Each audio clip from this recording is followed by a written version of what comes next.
Halo semuanya, balik lagi dengan Pak Liman dan semoga kabarnya sehat selalu ya. Nah, di video kali ini aku akan membahas tentang posisi adjektif dalam sebuah kalimat bahasa Prancis. Nah, mungkin teman-teman pernah mengalami hal berikut ini. J'ai un pantalon bleu. J'ai un pantalon bleu. C'est une petite fille. C'est une petite fille. Nah, bleu dan petite merupakan sebuah adjektif. Tapi kenapa posisinya berbeda ya? Nah, di video kali ini aku akan membahas tentang itu. Jadi buat kamu yang penasaran tentang materi hari ini, jangan lupa untuk menonton videonya sampai selesai ya.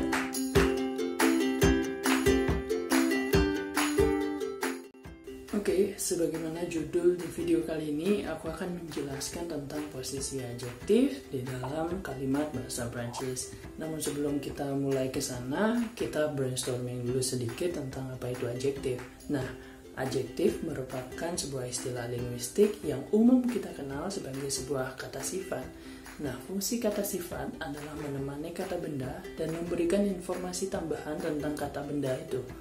Misalnya, mobil mewah, berarti ada informasi tambahan selain mobil di sana, yaitu mobil yang mewah gitu, tampilannya mewah.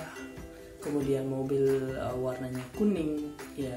Selain ada informasi tentang mobil, ada tentang sifatnya, yaitu yang memiliki warna kuning. Jadi adjektif akan selalu menemani kata benda seperti itu. Namun yang unik di dalam bahasa Prancis itu adalah adjektif selalu dipengaruhi oleh akor. Nah, apa itu akor?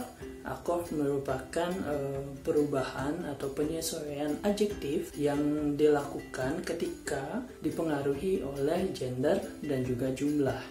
Misalnya, ada dua kalimat seperti ini. J'ai deux stylos noirs. J'ai deux stylos noirs. Kemudian, j'ai deux voitures noires. J'ai deux voitures noires.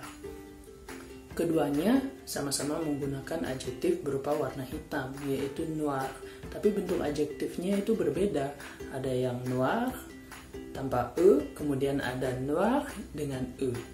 Nah, itu dipengaruhi oleh gender yang dimiliki oleh kata benda. Misalnya stylo di sana dia bergender maskulin, sedangkan voiture dia bergender feminin. Jadi ketika gendernya feminim, kamu harus menambahkan e untuk adjektifnya. Jadi kamu lihat di sana tulisan noir akan ada tambahan huruf e di belakangnya.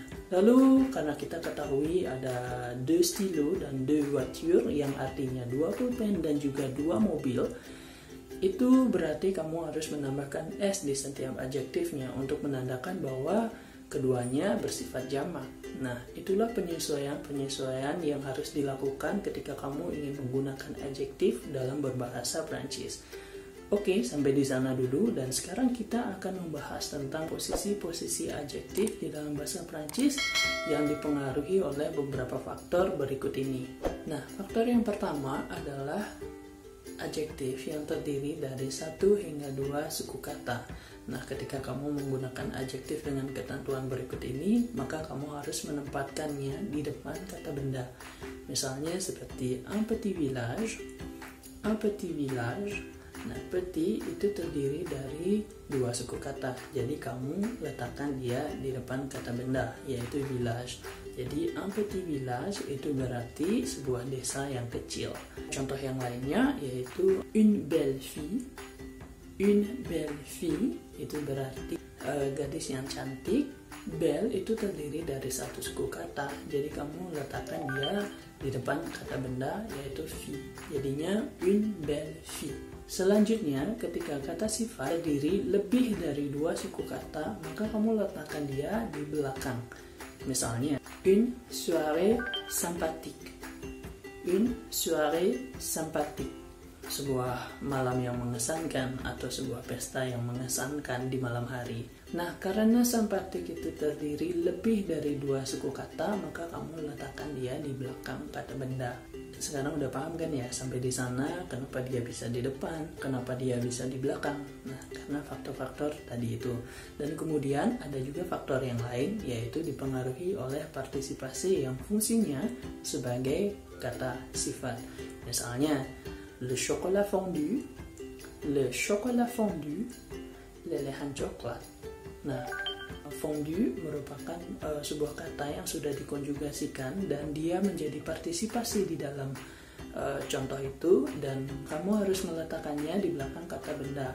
Jadinya le chocolat fondu. Kemudian contoh yang lain, les crêpes sucrées. Les crêpes sucrées. Sucre di sana merupakan kata kerja yang sebenarnya sudah dikonjugasikan dan menjadi partisipasi sehingga perannya berubah menjadi sebuah kata sifat. Nah, ketika kamu udah melihat perubahannya seperti ini, kamu harus meletakkannya di belakang kata benda. Jadinya les crêpes sucrées. Ya, crêpe yang manis. Nah, jangan lupa karena les crêpes berarti dia merupakan kata benda yang bersifat jamak, kamu harus menambahkan akor di belakangnya yaitu S, dan juga karena crêpe merupakan bergender feminin, kamu harus menambahkan U. Jadinya les crêpes sucrées. Sucrenya dengan tambahan U dan S. Yang terakhir itu dipengaruhi oleh warna dan juga kebangsaan. Contoh ini sering banget aku pakai di beberapa video sebelumnya terkait dengan warna dan juga kebangsaan. Dan kata sifat yang digunakan di dalam ketentuan ini harus diletakkan di belakang. Makanya beberapa contoh sebelumnya juga seperti stylo noir itu dia ada di belakang. Oke, sekarang kita bahas tentang contoh-contoh yang lebih baru supaya kosakata kita juga bertambah. Misalnya seperti j'aime la voiture verte. Nah, aku suka mobil yang warnanya hijau. Nah, karena dia voiture merupakan sebuah kata benda yang bergender feminin, jadi vert di sana harus kamu tambahkan U di belakangnya. Nah, penyesuaian itu yang dari tadi kita sebut sebagai akor. Oke, selanjutnya berhubungan dengan kebangsaan atau berhubungan dengan negara. Kamu harus meletakkan adjektif di belakang kata benda. Misalnya, la langue indonésienne. La langue indonésienne. Bahasa Indonesia. Karena long bergender feminin itu ada akor di belakangnya, jadinya Indonesian. Berbeda halnya ketika kata bendanya bersifat maskulin, seperti le chanteur indonésien. Le chanteur indonésien, ya, penyanyi Indonesia. Nah, karena le chanteur dia itu maskulin, jadi adjektifnya berbeda dengan contoh yang sebelumnya, yaitu Indonesian. Penyanyi Indonesia, penyanyi laki-laki Indonesia. Kalau penyanyi perempuan jadinya la chanteuse indonésienne. La chanteuse indonésienne, penyanyi perempuan Indonesia.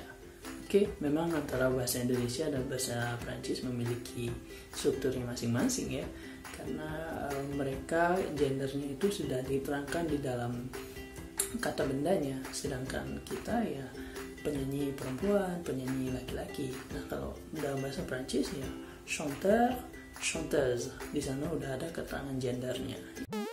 Terkait dengan adjektif segitu dulu, walaupun kemarin aku sempat riset dulu sebelum video ini, itu ada banyak sebenarnya tentang adjektif. Nah, beberapa ketentuan tadi yang sudah aku jelaskan itu aku pikir sering kita temuin di dalam kehidupan sehari-hari, jadi aku bawakan itu dulu. Nanti di kemudian hari mungkin aku akan bahas lebih lanjut lagi tentang adjektif. Oke, terima kasih udah nonton videonya sampai selesai. Aku harap materinya membantu kamu untuk belajar bahasa Prancis secara mandiri, dan sampai jumpa.